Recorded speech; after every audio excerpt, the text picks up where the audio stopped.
오늘은 구원받은 성도들만이 부를 수 있는 거룩한 노래 주제로 말씀을 전하겠습니다. 구원받은 성도들만이 부를 수 있는 거룩한 노래. 최근에 그 대중 가수인 나훈아 씨가 테스형 세상이 왜 이래 그런 노래를 불렀는데, 그 제일 마지막 가사에 보면은 소크라테스에게 묻습니다. 테스형, 저 세상에 먼저 가보니까 천국이 정말 있습니까? 이렇게 물어보더라고요. 그 양반은 이제 나이가 70이 넘어가지고 죽을 날이 가까이 오니까 궁금한 것 같아요. 예? 과연 인간의 삶이 이 땅에서 그냥 100살도 못 살고 살다가, 그것도 고생하고 속 썩고 그러고 살다가 그냥 죽어서 끝나면 어떡하지 그걸로? 너무 허무하잖아요. 허전하고. 근데 소크라테스는 우리가 생각하는 그 하나님 계신 천국은 아니지만은 그 사람은 천국을 확신했어요. 저 세상을. 좀 이따 제가 할 시간이 있으면 한번 말씀을 드리고 없으면 그냥 지나가 그렇게 할 텐데, 그러니까 이 나훈아 씨가 놀라운 것은 소크라테스 철학을 잘 알고 있다는 거예요. 예? 정말 형님이 맨날 이 땅에 있을 때 우리가 철학을 열심히 하고 진리를 탐구해서 우리 영혼을 깨끗하고 순결하게 해야 그 영혼이 저 세상에 가서, 우리가 말하는 천국에 가서 신들과 함께 영원히 살게 된다, 그렇게 가르치고, 그 독배를 마시고 죽는 그날 아침에도 제자들은 우는데 하나도 웃지 않고 울지 말라 그러고, 자기는 이제 해방돼서 육체의 감옥으로부터 해방돼 가지고 저 천국 더 좋은 곳으로 가는데 왜 우냐, 철학자는 죽음을 두려워서는 안 된다, 자기가 그렇게 가르쳤기 때문에. 그러고 이제 갔잖아요. 그러니까 나훈아 씨가 물어보는 거예요. 테스 형, 형님이 그렇게 살아계실 때 천국을 확신하고 가셨는데 먼저 저 세상 가보니까 천국은 있습니까? 있어요 없어요? 오늘 이 그림이 보여지잖아요. 소크라테스가 이해한, 그는 잘 몰랐습니다. 성경을 몰랐기 때문에 머리로만 생각한 거예요. 이성으로만 관념 속에서 생각했는데 굉장히 비슷해요. 참 놀랍습니다. 그가 이성으로만 추구한 계시의 말씀 없이 그 인생과 내세에 대한 것이, 부활 이런 건 잘 몰랐지만은 굉장히 성경과 가깝다는 생각을 가져요. 제가 책을 읽으면서 그런 걸 깨달았어요. 자, 오늘 본문이 그런 거죠. 이 땅에서 예수님 믿다가 로마 제국이 다스리던 시대에 환난과 핍박이 있었잖아요. 박해를 받고, 또 경제적으로 유혹도 되고 때로는 경제적으로 압박을 가하고, 막 그런 고통 속에 있으면서 어떤 사람들은 끌려가서 고문당하고 순교하고 막 이래서 많은 사람들이 다 죽고, 어떻게 보면 교회는 다 멸망하고 그리스도인들도 다 그냥 사라져서 없어져 버릴 줄 알았는데, 정말 다 없어져 버렸는지, 그들이 목숨을 다 바치고 순교하면서까지 믿었던 천국은 정말 있는지, 우리도 바울한테 한번, 바울 형 먼저 가보시니까 저 세상에 천국은 있습니까? 그렇게 한번 물어볼 수 있겠죠. 근데 오늘 14장 말씀을 보면은 여기에 그 예수님을 믿고 끝까지 믿음으로 승리한 성도들이 없어지고 그냥 죽어서 끝난 게 아니라 저 천국에 있는 모습이 보입니다. 오늘 14장에 이 말씀을 중심으로 이제 한번 오늘 좀 은혜를 나누고자 해요. 이 환난과 이 고통의 시대에 우리가 이제 본질을 더 굳건히 붙잡아야 됩니다. 본질을. 그래야 우리 믿음이 흔들리지 않아요. 자, 계시록 14장을 읽었는데요. 계시록 12장, 13장을 읽으면은 이제 이 사도 요한이 환상 중에 보게 되는데, 이 사탄이 악의 권세를 꽉 잡고, 그 당시에는 이제 로마 제국과 로마의 황제, 로마의 권력자들이죠. 그들을 꽉 잡고 교회와 성도들을 무자비하게 핍박하는 내용이 계시록 12장, 13장에 나와요. 이런 환난과 핍박 속에서 과연 교회가 생존하고 성도들이 생존할 수 있을까? 다 멸망하지 않을까? 우리가 그런 생각을 하면서 조마조마한 마음으로 성경을 읽게 되죠. 그런데 이 12장, 13장 읽어보면 사탄이요, 이 사탄이라는 놈이 하나님을 모방합니다. 삼위일체 하나님을 모방해요. 그래서 사탄의 삼두체제가 나와요. 삼두체제. 첫째는 용의 모습으로 나타나죠. 용의 모습으로, 머리가 7개 달린 용의 모습으로 나타납니다. 이것은 뭐냐면은 모든 죄악의 초자연적인 근원이에요. 인간 세상에 존재하는, 인간의 역사 속에 존재하는 모든 악의 초자연적인 근원이 있어요. 인간이 악을 행하지만은 그 인간이 악을 행하는 게 아니에요. 그 인간을 붙잡고 악을 행하는 악의 초자연적인 근원, 그 마귀가 있죠, 사탄이. 그걸 잊으면 안 됩니다. 살인을 하고 막 인권을 유린하고 고문을 하고 사람을 죽이고 전쟁을 일으키고, 저 푸틴이나 막 저 김정은이나 이런 인간들이 막 악을 행하는데, 그들이 악을 행하지만 그들을 악을 행하게 만드는 악의 초자연적인 근원이 있어요. 그게 용으로 나오는데, 용의 이미지로 사탄입니다. 사탄. 둘째는 바다 짐승으로 나타나요. 13장에 보면은 바다에서 나온 짐승인데 정치적 군사적 폭군의 모습, 그러니까 로마 정부이죠. 이것으로 나타나고, 세 번째는 어린 양의 모습으로 나타나는데, 이게 이제 거짓 선지자들입니다.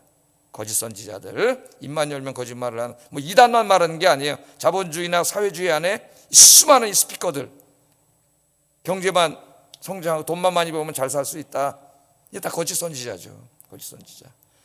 하나님 창조한 게 아니라 진화됐다, 빅뱅으로 다 우연히 생겨났다. 이게 다 거짓 선지자예요, 여러분. 이게 다 거짓말이잖아요. 굉장히 위험한, 우리 애들이 거짓말에 노출되어 있기 때문에 지금 과학이라는 이름으로, 학문이라는 이름으로 그 거짓말이 진리라고 학교에서 가르치고 있기 때문에 굉장히 위험한 거죠. 지금 상태가 이렇게 삼위일체로 나타나요. 삼위일체로 사탄이, 그러니까 하나님을 모방한 거예요. 특히 어린 양의 모습으로 나타난 이 적그리스도는 온갖 기적을 행하여 사람들을 미혹했고, 또 경제적인 문제로 압력을 가하기도 하고 유혹을 하기도 하고, 666 이제 거기서 나오는 거죠. 666이 많이 이제 오도돼서 이단들이 가르치고 있는데, 이제 여러분 자세한 거는 그 요한계시록 강해에 거기 들어가서 저 설교 다시 들으세요. 성경 읽으면서 공부하시고. 자, 그래서 이제 성도들과 교회가 엄청난 박해를 받고 순교도 하고 막 이런 일이 벌어지는 것으로 이제 13장이 끝나는데, 그리고 14장이 열리는 거예요. 14장이 열리는데, 요한이 이제까지는 땅을 본 거죠. 땅, 이 세상. 거기에는 막 이 사탄이 삼두체제를 갖추고 막 어마무시하게 막 교회를 핍박하고, 유혹하고 이러는 모습들을 봤는데, 그 다음에 요한이 이제 14장에 보면 눈을 들어서 어디를 보냐면 저 세상을 보는 거예요. 천상을 보는 거죠. 천상을 보니까 이 땅과는 전혀 다른 그림이 보입니다. 천상 한번 보겠습니다. 요한이 보았던 천상 1절 한번 읽어보겠습니다. 시작.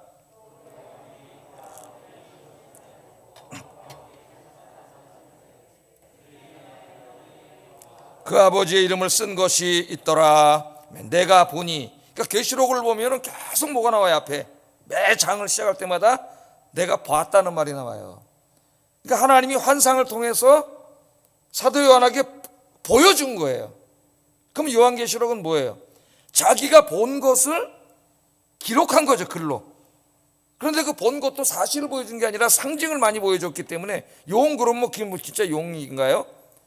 그러니까 그것을 글로 다 기록했어요. 그래서 그 글을 읽더라도 글만으로 다 파악하기도 어렵고, 또 상징적인 그림을 글로 옮겼기 때문에 상당히 주의 깊은 성경신학적 해석이 요청되는 게 이제 요한계시록이니까, 해석하기가 쉽지 않다 보니까 이단들이 다 여기서 나오는, 지 멋대로 해석하는 거예요.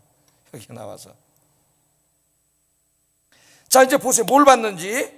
어린 양을 봤습니다. 어린 양을 봤다니까 진짜 무슨 저 어린 양, 조그만 어린 양 봤다는 얘기일까요? 요한계시록 다 읽으면 어린 양은 누구에 대한 상징적인 이미지예요? 예수님이죠. 예수님. 우리를 구원하시기 위해서 십자가에서 죽으시고 부활하신 이후에 저 천상으로 올라가신 하나님 보좌에 계신 어린 양, 계시록에서는 그분이 바로 예수님이죠. 뭐 계시록만이 아니라 성경 전체에서 그분이 예수님입니다. 그러니까 부활하고 승천하신 예수님이 계신데 시온산에 서 계신다 그랬어요. 시온산에. 여기 시온산은 저기 지금 저 예루살렘을 말하는 게 아니고, 이 땅의 지상의 예루살렘이 아니라 천상의 예루살렘을 말하는 거예요. 상징적인 언어로 하나님이 계신 천상, 천상을 말합니다. 우리가 지금 그것을 낙원이라고 이야기하는데 천상을 말하는 거예요. 자, 이 천상에 어린 양 예수님, 부활하고 승천하신 어린 양 예수님이 거기 서 계신데, 그 옆에를 보니까 예수님 혼자 서 계신 게 아니라 엄청나게 많은 사람들이 예수님 곁에 계신 거예요. 그분들이 누구예요? 몇 명이에요? 14만 4천 명. 이것도 이단들이 잘 이용해 먹는 14만 4천 명. 특별히 신천지가 사람들 속일 때 이용하는 이 14만 4천 명. 14만 4천 명이 있는데 그 14만 4천 명은 진짜 14만 4천 명 그거 언제 셌겠어요? 하나 둘 셋 넷 세다 못 세지. 상징적인 숫자예요. 상징적인 숫자. 예? 그런데 그 14만 4천 명 각 사람의 이마를 보니까요. 이마에 독특한 표시가 있어요. 여기 뭐가 있어요? 어린 양의 이름과 예수님의 이름과 그 아버지 누구예요? 하나님이시죠. 하나님의 이름을 쓴 게 있더라 이거예요. 그러니까 이름이 예수님의 하나님 이름이 있더라는 거예요. 이마에. 자, 이 그림을 본 겁니다. 여러분이 그걸 이제 여러분은 거꾸로 하는 거죠 지금. 글을 먼저 읽고 여러분 한번 이렇게 이미지를 띄워보세요. 여러분 저 이제 그 책을 읽을 때 그 책을 많이 이제 잊어먹지 않고 기억하게 하려면 이미지로 기억하라 그러죠. 그래서 옛날 소설 같은 거 읽고 한번 이렇게 눈을 감고 한번 생각해보고 쫙 한번 정리해봐야 나중에 이걸 활용해 먹을 수가 있지. 그냥 읽고 지나가면은 나중에 뭐 읽었는지도 모르고 책 읽거나 많아요. 이렇게 읽어가지고는. 저는 설교를 하고 이제 활용을 하려다 보니까 여러 가지 방법으로 기억에 남기려고 노력을 하는데요. 자, 그럼 한번 봅시다. 여기 예수님은 이제 알았어요. 저 천상의 예수님, 부활하고 승천하신 예수님이 계신데 도대체 14만 4천 명은 누구냐 이게 14만 4천. 여기 이제 한번 딱 켜보세요. 한번. 저기 써놨죠. 예? 14만 4천 명은 12 구약시대의 12지파, 그러니까 하나님의 택함 받은 백성이죠. 또 12는 신약시대 12사도, 그러니까 모든 그 신약시대 성도들의 상징이죠. 그 천은 무한수예요. 무한수 유대에서. 그럼 얼마가 돼? 곱하면은 14만 4천 명이니까 이 14만 4천 명은 진짜 문자적인 14만 4천 명이 아니라 신구약 시대를 총망라하여 예수 그리스도를 믿고 구원받은 모든 하나님의 백성들을 상징하는 상징적인 숫자예요. 상징적인 숫자. 자, 이 신천지 이만희가 이 요한계시록을 지멋대로 막 써놔가지고 맨 처음에는 뭐라고 썼냐면은 이 14만 4천 명이 신천지라는 거예요. 신천지. 예? 신천지는 어디서 튀어나왔는지 하여튼 지네들이래요. 신천지. 그래갖고 14만 4천 명이 안 될 때는 그래서 전도해가지고 이 천국에는 14만 4천 명 지네만 간다는 거예요. 그리고 여기서 이제 요한계시록 강의하는 차창모 목사는 바벨론 저 용 마귀 새끼에 나는 그들에 의하면, 그러니까 아마 신천지 사람들은 저를 마귀 새끼로 봐요. 사탄으로 본다고 목사를. 예? 그렇게 세뇌를 시키는 거죠. 사람들에게. 자, 그렇게 해서 이제 막 거짓말을 시켜가지고 사람을 모으다가 지난번 우리 코로나 때 이제 알게 됐죠. 한 30만 명 된다. 깜짝 놀랐죠. 막 선교가 극성을 부릴 때 이제 신천지에서 코로나가 터져가지고 이제 타격을 입게 되는데 그때 이제 보니까 이걸 바꿨더라고. 내용을 바꿔서 뭐라고 바뀌었냐면 30만이 되니까 맞지 않잖아요. 14만 4천 명 이제 끝나야 되는데. 그러니까 이제 이걸 바꿔가지고 뭐라 그러냐면은 30만 명이 되는데 우리 신도가 다 구원받는 게 아니라 그 중에서 진짜 신천지 열심히 믿고 재산 다 팔아서 헌금 갖다 바치고 이런 열성 신천지 신자들 14만 4천 명만 여기에 포함된다. 또 이렇게 바꿔놨어요. 그걸 갖다가. 그러니까 지금 30만 명 되는데 그 사람들이 그 14만 4천 명에 들리니까 이전보다 더 열심히 하는 거예요. 지금. 거기 못 들까 봐. 그렇게 세뇌를 시켜놨기 때문에 두려움 속에 있습니다. 세뇌는. 이제 안 들어가면 지옥 간다고 생각하고 있기 때문에요. 그러다 보니까 이제 세뇌 받아고 집에 오면 부모님들, 형제, 막 가까운 사람들 여기 다 이제 사명감이 정말 투철해지는 거예요. 그 사명감 우리가 배워야 돼요. 사실 믿지 않는 우리 가족들, 형제들을 위해서 정말 그렇게 눈물 흘리며 기도하고 전도해야 되는데 그게 안타까운 거죠. 우리는 그렇게 안 하는 것이. 자, 여기 14만 4천은 십자가에서 죽으시고 부활하신 예수님을 믿고 구원받은 신구약의 모든 성도들을 나타내는 상징적인 숫자라는 거. 그걸 어떻게 알 수 있어요? 그 이마에 어린 양의 이름과 아버지 하나님의 이름이 써 있습니다. 그걸 이제 요한계시록 읽다 보면 성령의 인치심이라 해요. 하나님의 인치심. 예? 인치심은 소유권을 말해요. 하나님의 것. 그래서 정말 예수 믿고 구원받은 사람은 우리 눈에는 안 보이는 영적으로 보면 여기 뭐가 있어요? 하나님의 이름과 예수님의 이름이 있어요. 그래서 제가 가끔 우스갯소리를 이야기하잖아요. 무당 중에서도 진짜 신내린 무당은 참신자와 거짓 신자를 구분한다고. 그 무당에 들어가 있는 귀신이, 그 사탄 악한 영이 참신자의 이마 머리에 있는 하나님이 인치심을 보거든. 근데 가짜 무당은 못 보죠. 이게 공부해가지고 하는 영털이 가짜 무당. 홍대 앞에 가면 막 엄청나게 많아요. 애들이 또 보니까 거기 들어가서 앉아서 이것도 정을 치고 있더라고. 이 젊은 애들이, 20대 애들이. 아, 깜짝 놀랐어요. 옛날에 점 치러 가는 사람 무슨 아줌마들이나 뭐 이런 사람 가는 줄 알았더니 젊은 애들, 그러니까 홍대 입구에 이렇게 쫙 있는 거예요. 뭐 타로점이니 뭐니. 우리 청년들은 가는 사람 없겠지만 재미로라도 가지 마세요. 재미로라도 거기 가면 진짜 귀신이 역사합니다. 거기서 큰일 나요. 가시면 안 돼요. 자, 그러니까 이것은 성령님이 인쳤다는 것은 정말 예수 믿고 구원받은 사람이라는 확실한 증거예요. 그러니까 신구약 시대의 모든 성도들을 말한다는 분명한 모습을 여기서 우리에게 보여주고 있습니다. 이 14만 4천은 12장 13장, 예를 들면 12장 13장하고 연결시켜 보면은 그 환난과 핍박과 유혹 속에서도 믿음을 잃지 않고 끝까지 믿음을 지키고 순교하면서까지 믿음을 지키면서 구원받은 사람들이에요. 구원받은 사람들 14만 4천 명. 그러니까 이제 이걸 좀 생각해 봐야 돼요. 사도 요한이 볼 때는 그 14만 4천 명은 자기가 지금 그 순간까지의 모든 구원받은 사람들이에요. 그럼 또 이제 우리가 지금 14만 4천 명을 볼 때는 우리가 지금 살고 있는 이 시대까지 신구약 시대 구원받은 모든 사람들이 14만 4천 명이고, 그 14만 4천 명은 계속해서 주님 오시는 날까지 확산돼 가는 거예요. 그래서 오늘 본문에 보면 첫 열매라 그러잖아요. 첫 열매. 우리 선교를 통해서. 그래서 14만 4천 명이 언제 완성이 돼요? 우리 예수님이 재림하시는 날, 택하신 백성들이 완전히 다 구원받는 날이 14만 4천 명이 완성되는 거예요. 제 말씀을 이해하겠죠? 이걸 분명히 알고 있어야 됩니다. 여러분, 여기 이단이 제일 많이 나와요. 이단이. 그런데 쭈삣쭈삣하면서 자기도 몰라가지고 설명도 못하고 그러고 있으면 안 되겠죠. 교회 다니면서. 자, 그러면 이 14만 4천 명은 도대체 하늘에서 뭘 하고 있느냐? 그 천상에서 어린 양 예수님과 함께 있는데 뭐라고 있느냐 하면은 하나님과 어린 양 예수님을 찬양하면서 예배를 드리고 있습니다. 요한계시록에 보면은 구원받은 성도들의 모습을 볼 때마다 7장에서도 그렇고 찬양과 경배를 드려요. 천군 천사와 구원받은 성도들이 창조주 하나님과 어린 양 예수께 찬양과 경배를 드리는 모습으로 나옵니다. 자, 한번 읽어보겠습니다. 우리 2절 3절 시작.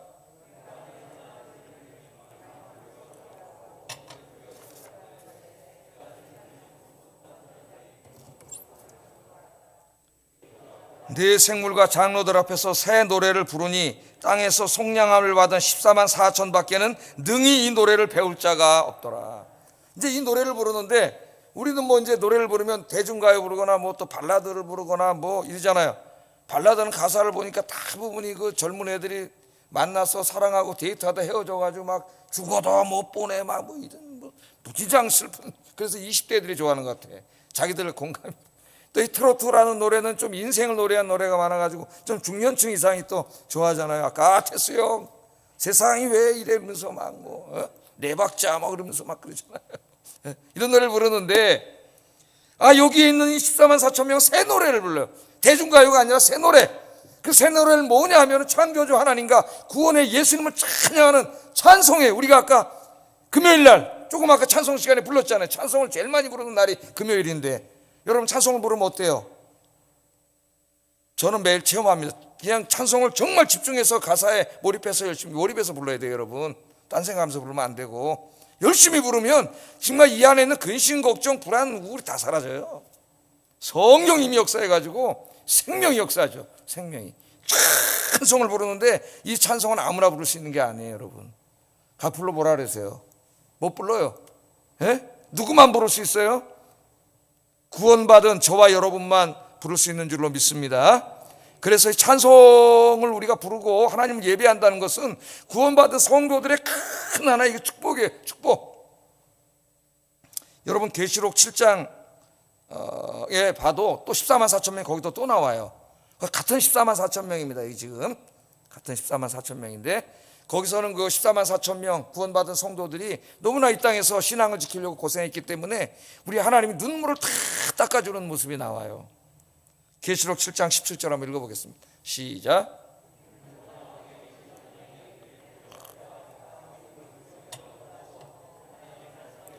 모든 눈물을 다 너 고생했다. 이제 여러분 여기서 열심히 신앙생활 하시고 주님을 위해서, 진리를 위해서, 복음을 위해서 눈물 많이 흘리시고 가면은 하나님이 그 눈물을 닦아주십니다. 근데 한 번도 눈물 흘린 적이 없는데 뭘 닦아주겠어요 하나님이. 예? 신앙생활을 잘해야 돼요. 그래서 눈물을 다 닦아주시는 그림이 나오고, 똑같은 14만 4천 명인데 오늘 14장에서는 7장에서는 하나님이 눈물을 닦아주시고, 그 이후에 14장에서는 그 하나님을 향하여 찬송과 경배를 드리는 거죠. 우리가 하나님 눈물을 닦아주시는 은혜를 우리는 지금 이 땅에서 누리잖아요. 그죠? 여러분 기도 응답해 주시고, 슬프고 외로울 때 찾아오셔서 위로해 주시고, 그러니까 우리가 해야 될 일은 뭐예요? 그 하나님의 은혜를 찬양하고 예배하는 일이 성도가 해야 될 제일 중요한 일이고 특권이에요. 특권. 예? 여러분 이 시간에 그래서 오늘 이 코로나가 위중한 가운데도 우리가 이렇게 나와서 찬송하고 예배 드리는 거예요. 찬송하고 우리가 예배를 드리면 하나님 기뻐하시죠. 그러면 지금 우리는 알았습니다. 우리가 지상에서 찬송하고 예배하는데 우리만 하고 있는 게 아니라 이미 저 천상에 하나님 품에 가신 우리의 믿음의 선배들이 저 천상에서 그분들도 뭐 하고 있어요? 지금 똑같이 찬양의 예배를 드리고 있어요. 이 감동적인 예배가 요한계시록 4장 5장에 집에 가서 읽어보시면 거기에 나오고 있습니다. 그건 우리의 예배는 완전하지가 않아요. 부족해. 설교 들으면서도 딴 생각하고 졸고 뭐 그냥 별거 다 해요. 찬송 부르면서도 딴 생각하고 그냥 입도 벌린 둥 마는 둥 하고 이렇게 부르지만, 거기에서 분짜 예배와 찬양은 완전한 찬양과 예배를 하나님 앞에 드리는 거죠.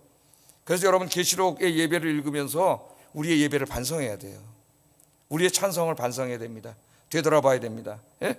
찬송 부를 때 어떤 분은 막 손을 들고 막 그 가사에 몰입하면은 한 가사 한 가사를 읊조릴 때마다 정말 은혜가 와요.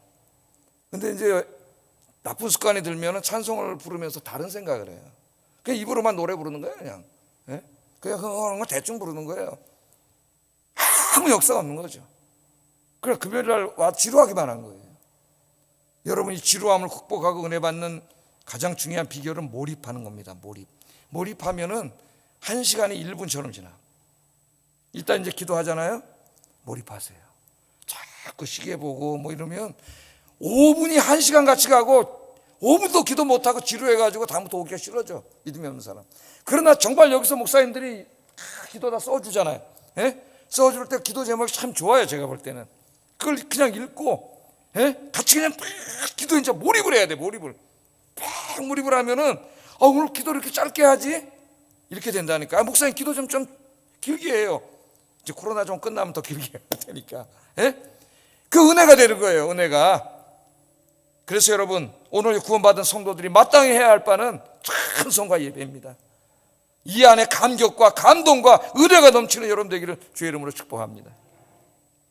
자, 천상에서 예배를 드리고 있는 이제 성도들을 이제 그렇게 하고 있는데, 그 다음에 보니까 이 성도들이 예배를 드리면서 이제 찬송을 불렀는데, 그럼 도대체 저 사람들은 이 땅에 살 때는 어떻게 신앙생활을 한 사람들인가? 그걸 가르쳐 줘요. 왜 가르쳐 줄까요? 저기에 합류하려면 이 땅에서 이렇게 살아야 된다는 거예요. 소크라테스는 잘 몰랐지만 그렇게 살았어요. 소크라테스는 그렇게 살아야 된다는 거예요. 자, 4절로죠. 이분들은 어떻게 살았습니까? 어떻게 신앙생활 했습니까? 그 환난과 핍박 속에서 읽어보겠습니다. 시작.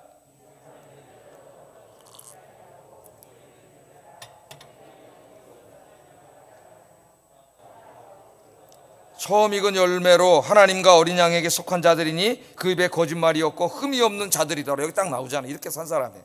이렇게 산 사람들. 첫째는 이 사람들이 누굽니까? 저 어린 양 품에, 저 천상에, 저 하나님 나라에 저기에 가서 지금 예배를 드리고 있는 저 천국에 간 저분들은 어떤 사람이에요? 첫째는 여러분 읽어보세요. 여자로 더럽히지 아니하고 정절을 지킨 사람들이라고 얘기가 나와요. 여자로 더럽히지 아니하고 정절을 지킨 사람들. 자, 그래서 어떤 학자들은 요한계시록 주석가들은 이 14만 4천 명을 이 말씀을 주목을 해가지고 엘리트급이라고, 엘리트, 모든 성도가 아니라 엘리트 성도라는 거예요. 즉 본문의 14만 4천은 오직 예수 그리스도만을 섬기기 위해 결혼을 하지 않고 독신으로 산 사람들이라고 얘기를 합니다. 독신으로. 그래서 이 사람들이 말하기를, 저 2, 3세기 유명한 신학자인 오리겐이 이제 그 성적인 순교를 지키려고 스스로 이제 거세를 하고 살았어요. 이 욕망을 없애려고. 그 사람 예로 들기도 하고 그러는데, 이러한 주장은 성경의 결혼 사상과 정면으로 배치됩니다. 성경은 창세기를 열면서부터 결혼을 부정적으로 보지 않아요. 그죠? 남자와 여자로 만드시고 둘을 결혼시키셔서 생육하고 번성하고 땅에 충만하라는 게 하나님의 말씀. 그래서 디모데서에서도 이런 금욕은 성경의 가르침이 아니고 이단의 가르침이라고 사도 바울이 가르치고 있습니다, 여러분. 그래서 성경 전체 가르침과 맞지가 않는다는 거죠. 특별히 아가서에 보면은, 아가서라는 성경 한 권을 하나님 만드셔가지고 부부가 결혼해서 평생 동안 남편과 아내가 사랑하면서 사는 것이 하나님 앞에 얼마나 아름다운 것인가를 가르치는 게 아가서 아닙니까, 여러분? 맞지 않아요. 결혼 안 하고 독신으로 산 사람만 14만 4천 명, 엉뚱한 해석입니다. 자, 어떤 학자들은 이것을 그 문자로 보면 문제가 있기 때문에 비유적인 것으로 받아들여요. 이들에 따르면 정절을 지킨 사람들은 독신을 말하는 것이 아니라 간음을 하지 않은 자들. 결혼은 해야죠. 이제 결혼은 그건 하나님의 가르침이니까 그건 부정할 수 없는데, 간음을 하지 않은 자들, 성적으로 문란하지 않고 깨끗한 삶을 살았던 사람들이다, 그렇게 얘기합니다. 근데 그것도 좀 아닌 것 같고요. 어떤 학자들은 이 구절을 상징적으로 해석을 해가지고 성도들의 영적인 순결로 이해합니다. 이 말씀이 맞는 말씀이에요. 영적인 순결. 왜냐하면 성경을 읽어보면은 이스라엘을 처녀로 비유하거나 하나님의 아내로 비유하거나 시온의 딸로 비유하거나 이런 말씀이 굉장히 많이 나와요. 특별히 호세아서를 읽어보면은 그 남편인 호세아를 떠나서 다른 남자들 품에 가서 간음을 행하고 있는 고멜이라고 하는 여자를 창기잖아요. 그렇게 되면 얘기하면서 그 창기 짓을 하는 게 누구라 그래요? 하나님을 떠나서 우상을 섬기고 세상에 입맞추고 사는 이스라엘 사람들이라 그래요. 그러니까 하나님을 떠나서 세상에 입맞추고 세상을 사랑하고 사는 사람들을 성경에서는 창기라 그래요. 창기. 그러니까 여기 지금 14만 4천 명 그 여자로 더럽히지 않은 사람은 바로 상징적인 의미로서 세상에 입맞추지 않고 끝까지 신앙의 정절을 지키고 믿음을 지킨 사람들을 말합니다. 그게 성경 전체 가르침과 딱 맞잖아요. 세상을 사랑하지 않고 우상을 섬기지 않고 하나님보다 돈도 사랑하지 않고 오직 하나님을 사랑하고 그 믿음을 끝까지 지킨 사람, 그 사람이 14만 4천 명, 그런 뜻입니다. 그렇게 산 사람만이 저 하나님 나라에 올 수 있다는 거예요. 두 번째, 하나님 나라의 복을 받은 사람들은 어린 양이 인도하는 대로 따라간 사람들이라 그랬어요. 어린 양은 예수님이죠. 예수님이 인도하시는 대로 따라간 사람들, 예수님의 가르침과 삶과 인격을 그대로 따라간 사람들, 나를 따르라면 네 십자가를 지고 나를 따르라 하셨잖아요. 그대로 그 인생을 따라간 사람들, 우리 예수님이 이 세상을 구원하기 위해 진리를 선포하기 위해 자기의 목숨을 십자가에서 주신 것처럼 그 십자가에 가기까지 따라간 사람, 십자가 앞에서 두려워하지 않고 믿음을 포기하지 않은 사람, 그 사람들이라는 겁니다. 그 사람들. 그 다음에 세 번째 보면 그 입에 거짓말이 없고 흠이 없는 사람들이라 그랬어요. 이 세 가지를 우리가 잘 들어야 돼요, 여러분. 그 입에 거짓말이 없고 흠이 없는 사람들. 입에 거짓말이 없다는 것은 진실하고 정직하게 살았다는 것을 말해주는 거죠. 저 천상에 와 있는 사람이 누구냐, 입만 벌면 거짓말하고 이런 사람이 아니라 진실하고 정직하게 산 사람들이라는 거예요. 그래서 성도들은 앞다르고 뒤다른 삶을 살아서는 안 됩니다. 남을 헐뜯고 비방하는 말을 일삼아서는 안 됩니다. 경제적인 이득을 위해서 남을 속여서는 안 됩니다. 직장에서나 시장에서나 동네에서나 학교에서나 가정에서나 항상 정직해야 돼요. 그 사람들이 저기 와 있어요, 천상에. 그 다음에 하나는 뭐예요? 흠이 없다. 흠이 없다는 도덕적 윤리적으로 흠잡을 데가 없다는 것이에요. 그러니까 예수님을 믿은 다음에 도덕적으로 윤리적으로 그렇게 정직한 삶, 정의로운 삶, 올바른 삶을 살기 위해서 몸부림친 사람. 우리가 그러잖아요. 저 사람은 법 없어도 살 수 있어요. 참 좋은 사람이. 나는 우리 그리스도인들이 그런 칭찬을 받아야 된다고 생각해요. 물론 완벽은 없습니다. 산상설교를 읽어보면은 정말 우리가 지켜야 될, 살아야 될 모습들이 너무나 분명하게 나와 있죠. 그러나 그대로 다 살 수는 없다 할지라도 그렇게 살려고 몸부림치는 거라 그랬어요. 제가 산상설교 말씀대로 살려고, 도덕적으로 윤리적으로 선하게 정직하게 살려고 몸부림쳤던 사람들, 만약에 인간의 연약함 때문에 그런 데서 죄를 짓고 문제가 있었다면은 하나님 앞에 눈물로 회개하고 그 죄를 사함받은 사람들, 그 사람들만이 지금 적이 있다고 하나님은 요한을 통해서 우리에게 말씀하고 있습니다. 말씀하고 있어요. 그러므로 우리가 예수 믿고, 우리가 여러분 예수 믿었잖아요. 구원 받았잖아요. 이제 우리가 어떻게 살아야 되느냐 하는 게 여기에 우리에게 나와 있는 거예요. 끝까지 믿음을 잃지 않고 믿음을 지킨 사람들, 십자가에서 죽기까지, 십자가까지 주님을 따라가는 그런 사람들, 그 입술을 통해 거짓이 없고 정직을 말하는 사람들, 그 도덕과 윤리에 흠이 없을 정도로 그렇게 선하게 산 사람들, 그 사람들이 참으로 믿음이 있는 사람들이다 그 말입니다. 그 사람들이 저기서 지금 구원의 하나님을, 구원의 주님을 찬송하고 노래하고 있잖아요.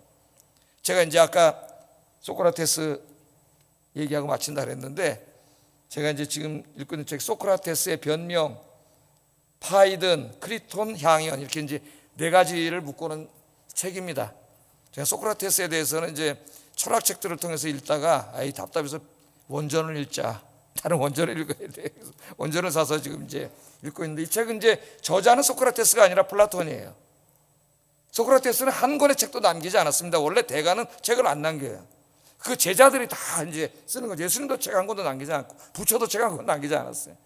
그 제자들이 이제 다 쓰게 되는 건데, 이 보면 이제 이 파이돈이라고 하는 부분을 보면, 이제 이 파이돈은 그 하루에 있었던 일입니다. 소크라테스가 독배를 마시고 죽는 날, 그날 이제 아침에 제자들이 탁 찾아왔어요. 그래서 마지막 이제 스승님을 보내기 위해 슬픈 날 찾아왔는데, 그때 하루에 나눴던 대화를 다루고 있어요. 대화를.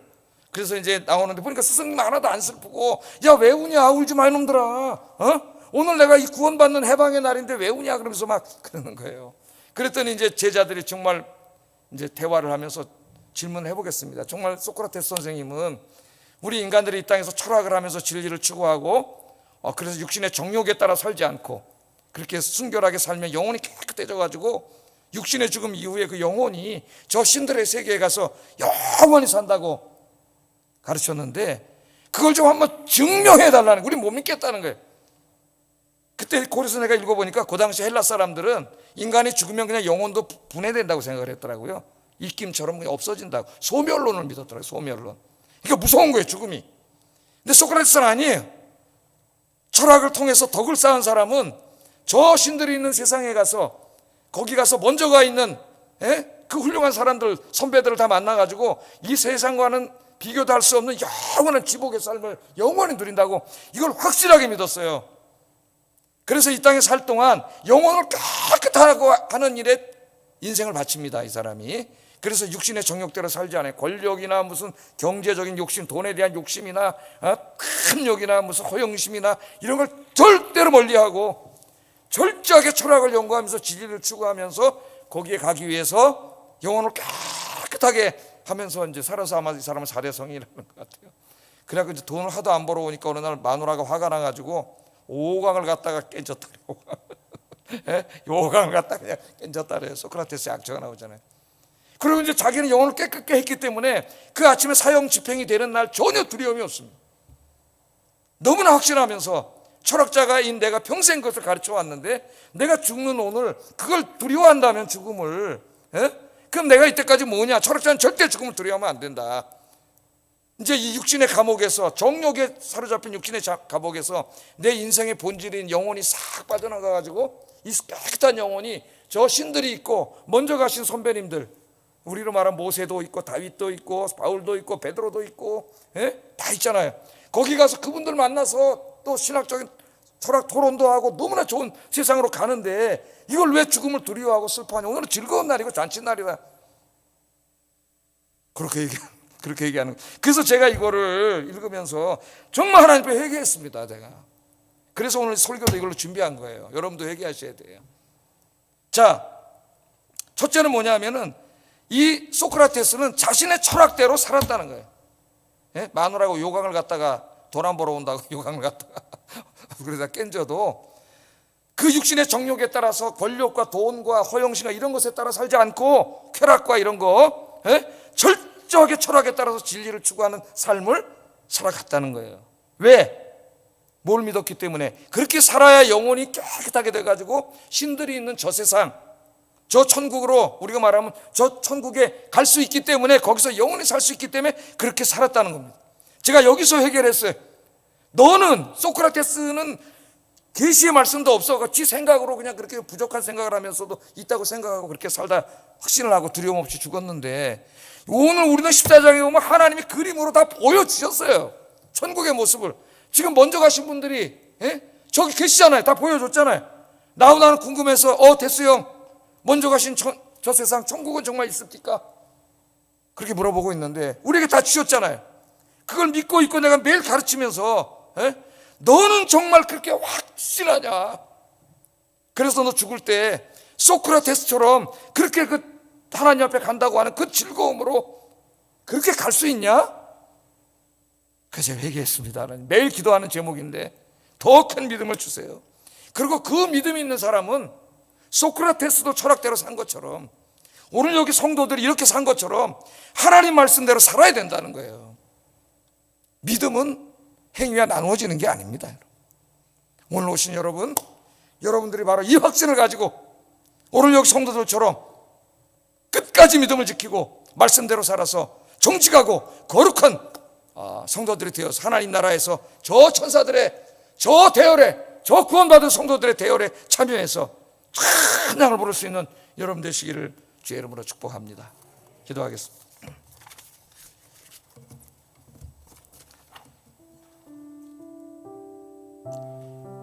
눈을 뜨고 보시면은 기도 제목이 있어요. 구원받은 성도로서 날마다 하나님과 어린 양 예수님을 예배하고 찬양하는 삶을 살게 하소서. 예배의 삶을 위해서 기도하셔야 됩니다. 두 번째, 사탄의 어떠한 핍박과 유혹에도 굴하지 않고 날마다 믿음으로 승리하게 하소서. 세 번째, 세속에 물들지 않고 끝까지 신앙의 정절을 지키고 예수님이 이끄시는 대로 십자가를 지는 자리까지 따라가며 도덕적으로 윤리적으로 의롭고 정직하고 진실한 삶을 살게 하소서. 여러분, 하나하나가 중요한 기도 제목이에요. 눈 뜨고 1번, 2번, 3번 보면서 기도하겠습니다.